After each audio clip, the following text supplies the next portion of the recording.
આજે 5 રાજ્ય અને 5 રાજ્યના ચૂંટણીના પરિણામ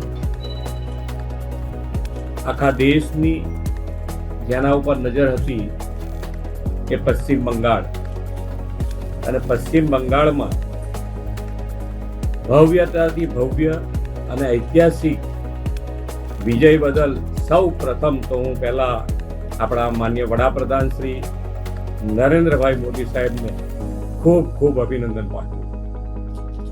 જે પ્રમાણે એક પછી એક રાજ્ય માન્ય વડાપ્રધાન શ્રીની વિકાસની રાજનીતિ, પોઝિટિવ રાજનીતિ અને વિકસિત ભારત 2047ના સંકલ્પ સાથે જોડાઈ રહ્યા છે, એ જોતા વિકસિત ભારતનો સંકલ્પ ખૂબ ઝડપથી અને ખૂબ સારી રીતે આગળ વધી રહ્યો છે. અને દરેક રાજ્યમાં ઇલેક્શન દરમિયાન જે કાર્યકર્તાઓ, ભારતીય જનતા પાર્ટીનો જે કાર્યકર્તા છે, એ કાર્યકર્તાની મહેનતને પણ હું ખૂબ ખૂબ અભિનંદન પાઠવું છું અને દરેક કાર્યકર્તાઓને ખૂબ ખૂબ શુભેચ્છાઓ પણ પાઠવું કે દરેક કાર્યકર્તાએ હંમેશા ભારતીય જનતા પાર્ટી એ કોઈ દિવસ હારમાંથી શીખીને પણ આગળ વધતા, જો કોઈ કાર્યકર્તા વધતો હોય આગળ અને કોઈ પાર્ટી જો આગળ વધતી હોય તો એ ભારતીય જનતા પાર્ટી છે. અને આ 5 રાજ્યમાં દરેક કાર્યકર્તાએ જે પણ કાર્ય કર્યું છે એ ખરેખર સરાહનીય છે. અને આજે ગુજરાતમાં પણ એક બાય ઇલેક્શનમાં ઉમરેઠમાં ભારતીય જનતા પાર્ટીનો વિજય થયો છે. એમને પણ ખૂબ ખૂબ અભિનંદન પાઠવું છું. આભાર.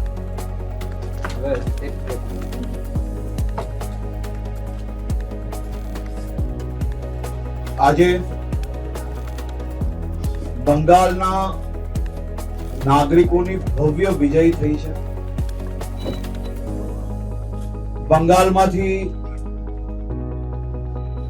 બંગાળના નાગરિકોને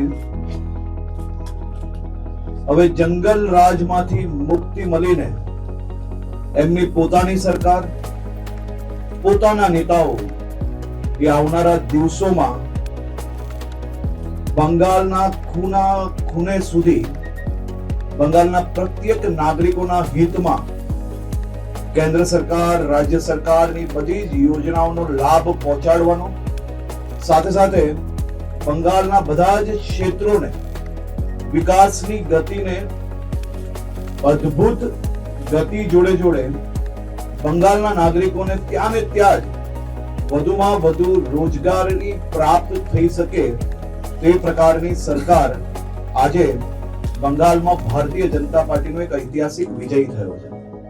આદરણીય પ્રધાનમંત્રી શ્રી નરેન્દ્રભાઈ મોદીજીની વિકાસની રાજનીતિ એ બંગાળના ગામે ગામ સુધી લોકોને ભારતીય જનતા પાર્ટી જોડે જોડવામાં એક ઐતિહાસિક સફળતા પ્રાપ્ત થઈ છે.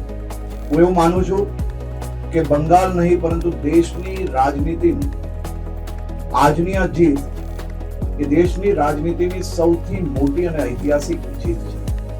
આ જીતની બંગાળના બધા જ નાગરિકોને શુભકામનાઓ આપું છું અને સાથે સાથે મારા ભારતીય જનતા પાર્ટીના પ્રત્યેક સાથીઓને જે બંગાળના નાગરિકો માટે છેલ્લા વર્ષથી સંઘર્ષ કરી રહ્યા છે, અનેક લોકોએ પોતાની શહાદત આપી છે, અનેક માતા પિતાએ પોતાના દીકરા દીકરી ગુમાવ્યા છે, અનેક દીકરા દીકરીઓએ પોતાના માતા પિતા ગુમાવ્યા છે.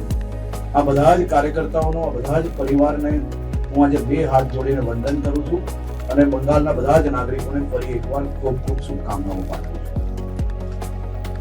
खूब आभार.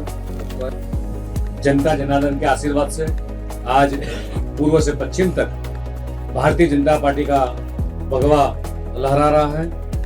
पश्चिम बंगाल, आसाम और पांडिचेरी की ऐतिहासिक जीत के साथ साथ आज गुजरात के अंदर जो बाई इलेक्शन उमरेठ विधानसभा का था, उसके अंदर की भारतीय जनता पार्टी का भव्य विजय हुआ है. पश्चिम बंगाल में आज भाजपा के पक्ष में एक ऐतिहासिक जीत हासिल की है. ये विजय जनता की विजय है. ये विजय पश्चिम बंगाल की लाखों कार्यकर्ता की विजय है, यशस्वी प्रधानमंत्री माननीय मोदी जी के कर्मनिष्ठ और कर्म शक्ति की ये विजय है। भारतीय जनता पार्टी की जो विचार शैली रही है, अंत्योदय की और अंत तक के मानवी तक पहुंचना और विकास की राजनीति की ये विजय हुई है। महाकाली माता के आशीर्वाद भी मिले हैं। रविंद्रनाथ टैगोर जी ने जो वंदे मातरम गीत लिखा था, वो गीत पूर्ण रूप से आजादी के बाद पूर्ण गीत अगर देश के यशस्वी प्रधानमंत्री माननीय मोदी जी ने पूरे देश के अंदर 140 करोड़ भारतीयों का स्वाभिमान का बात लेकर पूरे देश में आज पूरा वंदे मातरम गीत गाया जाता है, ये उसकी जीत है। कई कार्यकर्ताओं ने काफी वेदनाएं झेली है। 15 साल से जो ममता जी की जो सरकार थी, वहां की जो परिस्थिति हालात लेकर काफी कार्यकर्ताओं ने यातनाएं बैठी है। फिर भी आज विकास की जीत हुई, जनता की जीत हुई है और उसका श्रेय अगर किसी को जाता है तो देश के यशस्वी प्रधानमंत्री माननीय मोदी जी की विकास की राजनीति को श्रेय जाता है और भारतीय जनता पार्टी के सारे कार्यकर्ता को श्रेय जाता है। उन्होंने कई साल तक अपनी ये लड़त लड़ते रहे। आज पश्चिम बंगाल की मेरी माताएं बहनें की जीत हुई है। जैसे माननीय प्रधानमंत्री मोदी जी का जो नारा रहा है, नारी वंदना शक्ति, आज सारी बंगाल के और सारे आसाम, पौंडीचेरी, सारे जगह से मेरी माताएं बहनें का जो आशीर्वाद मिला है मोदी जी पर, भारतीय जनता पार्टी पर, आज सारे देश में भारतीय जनता पार्टी हर तरह से तरक्की कर रही है। फिर से एक बार भारतीय जनता पार्टी के सारे कार्यकर्ता को, पश्चिम बंगाल, पौंडीचेरी, आसाम के सारे लोगों को मैं धन्यवाद करता हूँ जिन्होंने भव्य से भव्य जीत दिलाई है।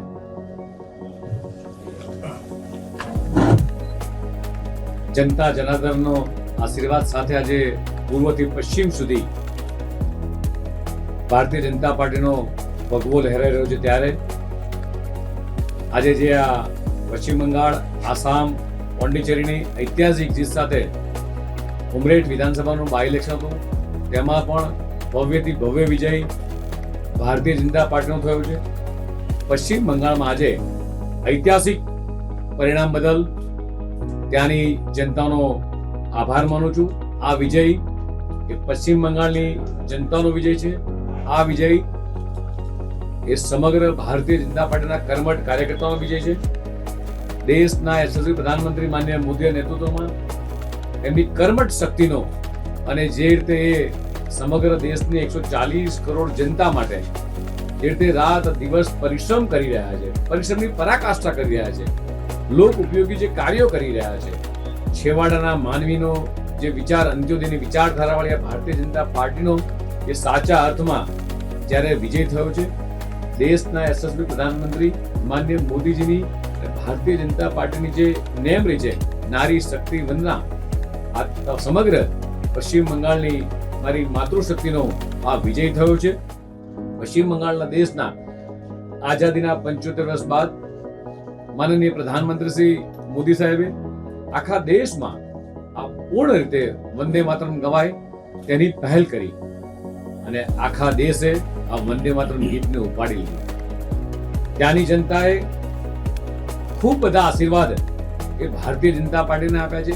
ત્યાંની જનતાએ, બંગાળની જનતાએ ખૂબ બધા આશીર્વાદ દેશના યશસ્વી પ્રધાનમંત્રી માનનીય મોદી સાહેબને આપ્યા છે। પશ્ચિમ બંગાળના લાખો કાર્યકર્તાઓએ અથાગ પુરુષાર્થ, પરિશ્રમ અને સંઘર્ષ વર્ષો સુધી કર્યો છે। છેલ્લા 15 વર્ષથી એમણે જે રીતે યાત્રાઓ વેઠી છે અને યાત્રાઓનો સામનો કર્યા બાદ આજે જે રીતે આપણે રુઝાન આવી રહ્યા છે અને ભવ્યથી ભવ્ય વિજય થઈ રહ્યો છે, આ વિજયનો શ્રેય કદાચ કોઈને જાય તો પશ્ચિમ બંગાળની મારી માતાઓ, બહેનો અને ત્યાંની જનતાને છે। જે રીતે પશ્ચિમ બંગાળના આ તમામ કાર્યકર્તાનો હું આજે આભાર પણ વ્યક્ત કરું છું કે એમણે સતત સંઘર્ષ કરી વચ્ચે પણ આ વિજય મેળવ્યો છે।